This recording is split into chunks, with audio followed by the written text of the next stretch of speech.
नमस्कार। Sanskrit online classes में आप सभी का स्वागत है। पिछले क्लास में हमने अच संधि के अंतर्गत पूर्व रूप संधि के ऊपर हमने चर्चा की थी और उदाहरण के द्वारा हमने उसको स्पष्ट किया था। आज हम अच संधि के अंतर्गत जो हमारी अंतिम संधि है प्रकृति भाव, उसके ऊपर हम चर्चा करेंगे। तो आइए शुरू करते हैं। प्रकृति भाव।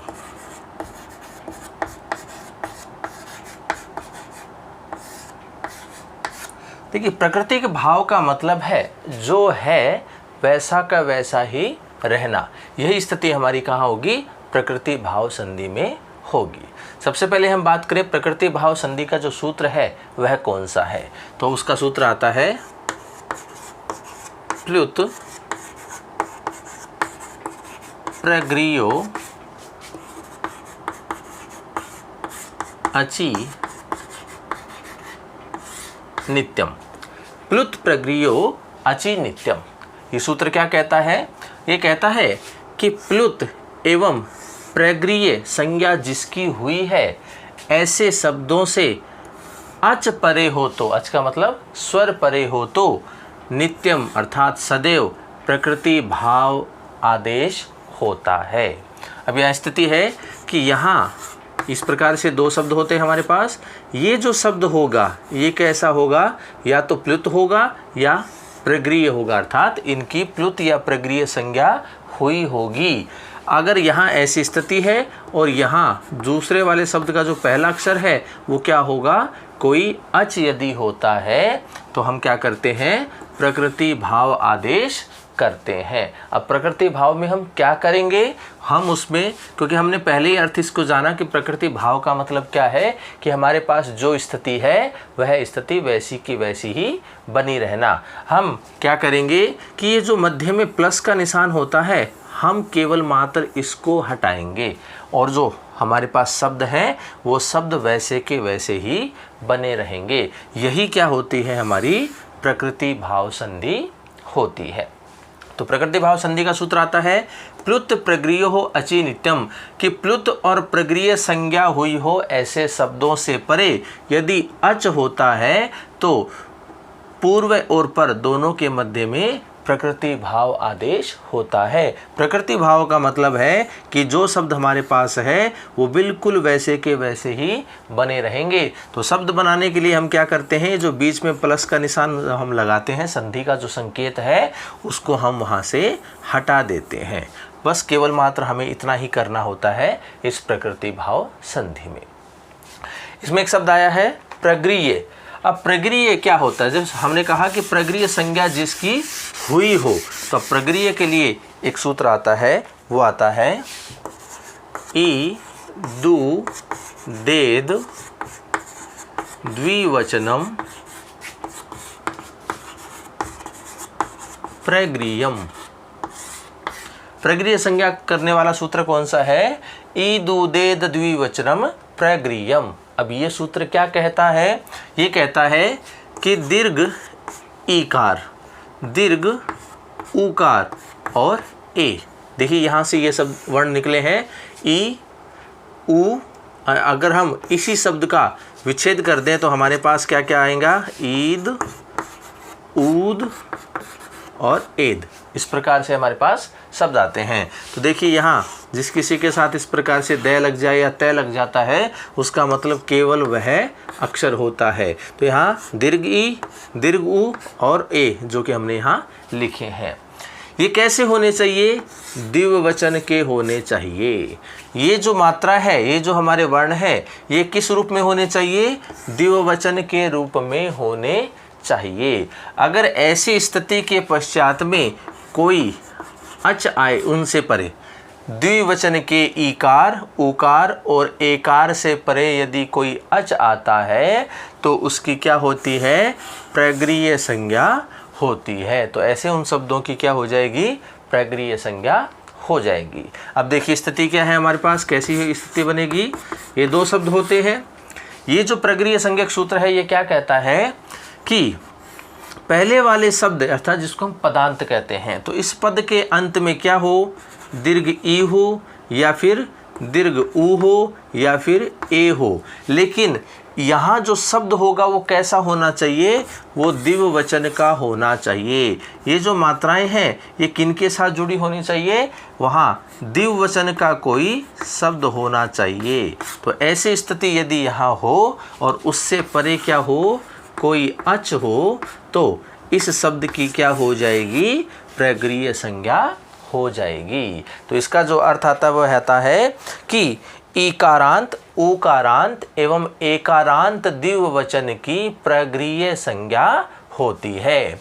ईकारांत, ऊकारांत, एकारांत द्विवचन की प्रगृह्य संज्ञा होती है। तो यहाँ जो शब्द होगा वो द्विवचन का होना चाहिए, और द्विवचन का भी कैसा, जिसके अंत में दीर्घ ई हो या दीर्घ ऊ हो या फिर ए हो, ऐसा द्विवचन का शब्द यहाँ पर होना चाहिए। और उससे परे यदि कोई अच होता है तो यहाँ जो पदांत शब्द है इसकी क्या हो जाएगी, प्रगृह्य संज्ञा हो जाएगी। तो यह स्थिति है प्रगृह्य संज्ञा की। तो प्रकृति भाव संधि करने से पहले हमें क्या करना होगा, उसकी प्रगृह्य संज्ञा करनी होती है। और प्रकृति भाव में हम क्या करते हैं कि हमारा जो मध्य में प्लस का निशान होता है हम केवल उसे हटाते हैं। अब देखिए ये स्थिति है। अब हम उदाहरण के द्वारा इन नियमों को सिद्ध करेंगे और उदाहरणों को स्पष्ट हम करते हैं। देखिए सबसे पहले हमारे पास शब्द है हरि प्लस एतौ, हरि प्लस एतौ। तो देखिए यहाँ जो शब्द है वो कैसा है, हरि। हरि जो शब्द है वो हरि शब्द जो होता है हमारा मूल शब्द है हरि, इसके द्विवचन में क्या बनता है, हरि, इस प्रकार बनता है। तो देखिए दीर्घ ई भी है हमारे पास, और हरि ये जो रूप है ये द्विवचन का भी है, और इसके बाद में क्या आ गया है, इसके बाद में अच भी आ गया है। कोई भी अच हो सकता है, तो अच आ गया है। तो अब हम क्या करेंगे, ये जो मध्य में प्लस का निशान है इसको हम हटा देंगे। तो देखिए इसकी जो ई दू दे द्विवचन प्रगृह्यम से, तो इसकी क्या हो गई, प्रगृह्य संज्ञा हो गई। और जैसे ही प्रगृह्य संज्ञा होती है उसकी क्या हो जाता है, प्रकृति भाव आदेश उसको हो जाता है। कि प्रगृह्य का जो फल होता है, प्रगृह्य का फल या हम इसको कहें परिणाम, वह क्या होता है, प्रकृति भाव होता है। तो इसका मतलब ये हुआ कि जिसकी प्रगृह्य संज्ञा हो जाएगी वहाँ क्या हो जाएगी, प्रकृति भाव संधि हो जाएगी। तो यही हमने किया है कि यहाँ जो हरि शब्द है उसकी ई दू दे द्विवचनम प्रगृह्यम सूत्र की सहायता से इसकी प्रगृह्य संज्ञा हो गई। और देखिए अब यहाँ प्रगृह्य संज्ञक शब्द है, उसके बाद में कोई अच भी है, तो अब हम क्या करेंगे, इनकी प्रकृति भाव संधि करेंगे। और प्रकृति भाव में हम क्या करते हैं, ये प्लस का निशान हटाते हैं और हमारा शब्द क्या बन गया, हरि एतौ, ये हमारा शब्द बन गया। तो हरि प्लस एतौ मिलकर के क्या बनता है, हरि एतौ। यही है हमारी प्रकृति भाव संधि। और देखिए उदाहरण,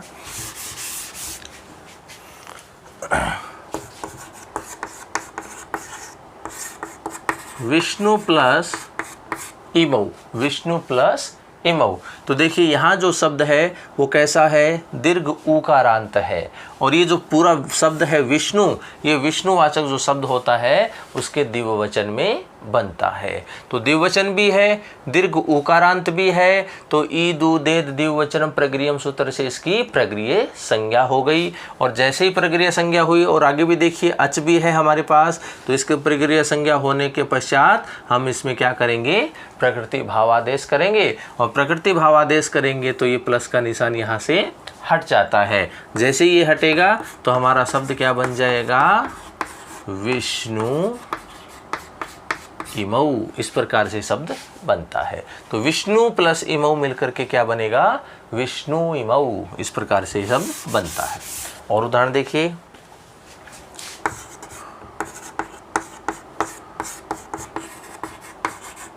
गंगे प्लस अमु, गंगे प्लस अमु।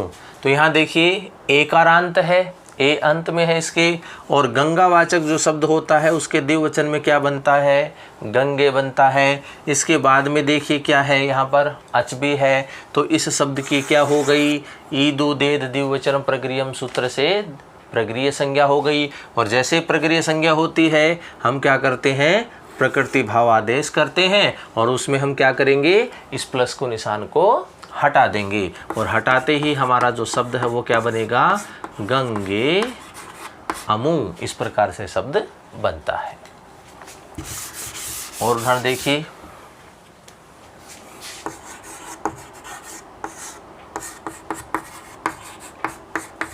मुनि प्लस इमऊ, मुनि प्लस इमऊ। तो देखिए क्या स्थिति है, यहाँ दीर्घ ईकारांत है और ये जो मुनि शब्द है, ये मुनि हमारा जो मूल शब्द है इसके द्विवचन में बनता है। इसके बाद में हमारे अच भी है, तो हम इसकी क्या करेंगे, प्रगृह्य संज्ञा करेंगे। जैसे प्रगृह्य संज्ञा होगी इसका प्रकृति भाव आदेश होगा और हमारा शब्द क्या बन जाएगा, मुनि इमऊ, इस प्रकार से शब्द बनता है। और उदाहरण देखिए,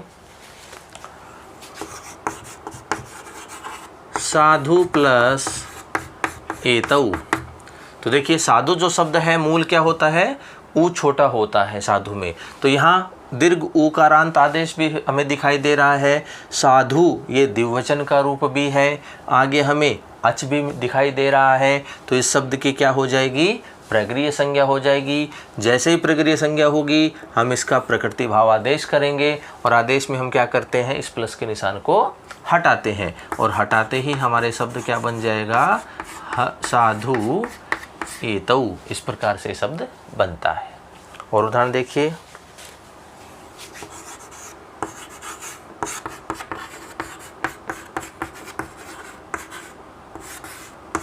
कवि आगच्छत, कवि आगच्छत। तो देखिए कवि हमारे पास शब्द है, दीर्घ ईकारांत यहाँ पर है और कवि जो मूल रूप में होता है ई छोटी होती है उसमें। अब यहाँ क्या है, ये द्विवचन का शब्द हमें दिखाई दे रहा है, आगे इसके अच भी है, तो इस शब्द की क्या हो गई, प्रगृह्य संज्ञा हो गई। और जैसे ही प्रगृह्य संज्ञा होती है इसकी, तो हम इसमें क्या करते हैं, प्रकृति भाव आदेश करेंगे और प्रकृति भाव में क्या करते हैं, हम इस प्लस के निशान को हटाते हैं और जैसे ही हम इसको हटाएंगे हमारा शब्द बन जाएगा कवि आगच्छत, इस प्रकार से शब्द हमारा बनेगा। और उदाहरण देखिए,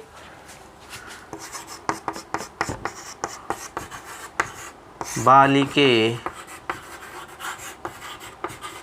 अधीयते, बालिके अधीयते। तो यहाँ पर देखिए बालिका जो शब्द होता है उसके द्विवचन में क्या बनता है, बालिके, द्विवचन का शब्द हो गया, ए अंत में है, एकारांत भी हो गया, उसके आगे हमें अच भी दिखाई दे रहा है, तो इस शब्द की क्या हो जाएगी, प्रगृह्य संज्ञा हो जाएगी। और जैसे प्रगृह्य संज्ञा होती है हम इसमें प्रकृति भाव आदेश करते हैं, जिसमें हम इस प्लस को निशान को हटा देंगे और प्लस का निशान हटाते ही हमारा जो शब्द है वो क्या बन जाएगा, बालिके अधीयते, इस प्रकार से शब्द हमारा बनता है। तो इस प्रकार ये है हमारी प्रकृति भाव संधि। इसमें कुछ और नियम भी आते हैं, उनको भी देख लेते हैं। यदि नियम क्या है हमारा अगला, कि अमी शब्द से परे यदि कोई अच हो, अमी शब्द से परे कोई अच हो, तो वहाँ भी क्या आदेश होता है, प्रकृति भाव आदेश होता है। तो अमी शब्द से, इसका मतलब है पदांत शब्द कैसा होना चाहिए, अमी शब्द होना चाहिए। उसके बाद क्या होगा, कोई ना कोई अच होगा। यदि ऐसी स्थिति होती है तो इसमें भी हम क्या करते हैं, प्रकृति भाव आदेश करते हैं। तो प्रकृति भाव में हम क्या करेंगे, इस प्लस को निशान को हटा देंगे और हमारा शब्द क्या बन जाएगा, अमी ईशा, इस प्रकार से शब्द हमारा बन जाएगा। तो ये नियम कहता है कि अमी शब्द से अच परे हो तो पूर्व एवं पर के मध्य में क्या हो जाएगा, प्रकृति भाव आदेश हो जाएगा। और प्रकृति भाव में हम केवल क्या करते हैं, इस प्लस के निशान को हटाते हैं और ये दो शब्द मिलकर के अमीशा, इस प्रकार से शब्द बनता है। और उदाहरण देखिए, इसके नियम देखिए अगला हमारा, ये कहता है कि एक अच वाले वर्ण से यदि कोई अच परे हो, एक वर्ण वाले अच से परे कोई अच हो तो उनके मध्य भी प्रकृति भाव आदेश होता है। जैसे उदाहरण है हमारा ई प्लस इंद्र। तो देखिए एक वर्ण का है, ये एक ही वर्ण का अच है और उससे परे भी क्या है, अच है। तो इनके मध्य में भी क्या हो जाएगी, प्रकृति भाव संधि हो जाएगी। और प्रकृति भाव में हम क्या करेंगे, इस प्लस के निशान को हटाते हैं। तो ये बन जाता है ई इंद्र। विभक्ति कार्य करेंगे तो ई इंद्र है। इसी प्रकार से उ प्लस उमेश, उ प्लस उमेश, एक अच का, एक ही वर्ण का अच है, उसके बाद में भी एक अच है, तो यहाँ क्या हो जाएगी, प्रकृति भाव संधि हो जाएगी। और ये हम क्या करेंगे, इस प्लस के निशान को हटा देंगे और विभक्ति कार्य करेंगे तो उमेशः। तो ई इंद्रः उ उमेशः, इस प्रकार भी ऐसे शब्दों के साथ में भी हम प्रकृति भाव आदेश करते हैं, जैसा हमने यहाँ पर किया है। एक वर्ण का यदि अच हो और उसके बाद में कोई स्वर या अच हमें दिखाई देता है तो उनके मध्य में भी हम प्रकृति भाव आदेश करते हैं। अगला नियम देखिए, अगला नियम है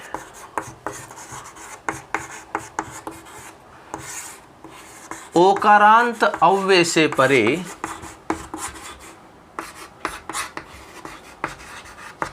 अच हो तो पूर्व एवं पर दोनों के स्थान पर प्रकृति भाव आदेश होता है। अब देखिए ओकारांत अव्यय, तो इसका मतलब ये हुआ, ये स्थिति होती है तो यहाँ जो अक्षर होगा वो कैसा होगा, ओ अंत वाला होगा और ये पूरा शब्द क्या होगा, एक अव्यय होगा। इससे परे यदि कोई अच होता है, इसका मतलब यहाँ हमें क्या मिलेगा, कोई अच मिलता है। तो ऐसी स्थिति यदि होती है तो यहाँ भी हम क्या करते हैं, प्रकृति भाव आदेश करते हैं। तो जैसे उदाहरण है हमारा अहो ईशा,